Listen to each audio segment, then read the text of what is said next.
C'est la première fois qu'on prend de face le sujet du chlordécone. C'est la première fois. Je le fais sans démagogie, c'est-à-dire en regardant les choses telles qu'elles sont établies. Si je dis, je prends la probabilité, je prends tout, enfin, c'est complètement irresponsable. Ça veut dire qu'on ramasse tout. Donc moi, je veux bien que, ayant considéré pendant des décennies sans doute, comme responsable local puis comme ministre, que ça n'était pas un sujet et que ça en devient depuis mai 2017, il faudrait d'un seul coup faire davantage que davantage, mais faisons déjà ce qui est établi scientifiquement. Non mais pardon, Président, mais c'est vrai. Donc là-dessus, il y a une procédure rigoureuse qui est mise sur la table. Rigoureuse. Non mais, à la fin, moi je ne dis pas qu'il n'y a pas de lien. Je dis personne ne m'a établi un lien direct. Si on m'avait établi un lien direct, j'aurais pris les responsabilités qui vont avec.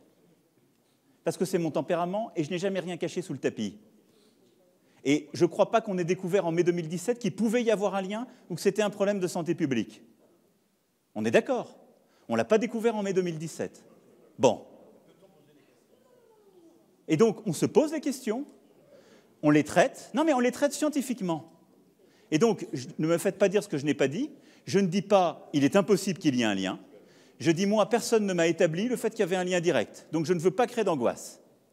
Et je ne suis ni chercheur à l'INSERM, ni chercheur à l'OMS. » Parfait. Donc, il y a une procédure scientifique qui est lancée avec les meilleurs chercheurs. Elle se fait sous pleine transparence. Pleine transparence. Elle est partagée avec les élus que vous êtes, avec la population. Et je ne veux pas qu'on tombe de l'autre côté non plus, parce qu'après, qu'est-ce qu'on va faire? On va se mettre à tout stigmatiser et à dire tout est à l'arrêt? Non, mais donc, il faut le faire de manière scientifique, pas d'un seul coup dire ce qu'on n'a pas voulu voir pendant des décennies deviendrait un risque absolu. Donc moi, je fais les choses, il me semble, comme elles doivent l'être. C'est-à-dire, il y a des procédures, il y a des scientifiques qui regardent les choses, et les scientifiques nous disent. Il y a donc une procédure sur les maladies professionnelles qui est ouverte, et elle sera faite scientifiquement avec des scientifiques et des médecins. Et donc, je l'ai dit, au 1er juillet, les gens pourront soumettre.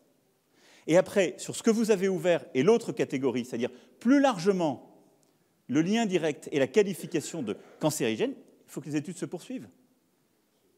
Il faut que les études se poursuivent. Mais aujourd'hui, je crois, la ministre vous l'a dit, et c'est une réponse et pas une non-réponse, et je peux vous le dire, personne, en tout cas, les études qui nous sont remontées ne permettent pas de le dire avec certitude. Je ne suis pas en train pour autant de vous dire que les études qui remontent permettent de nier tout lien.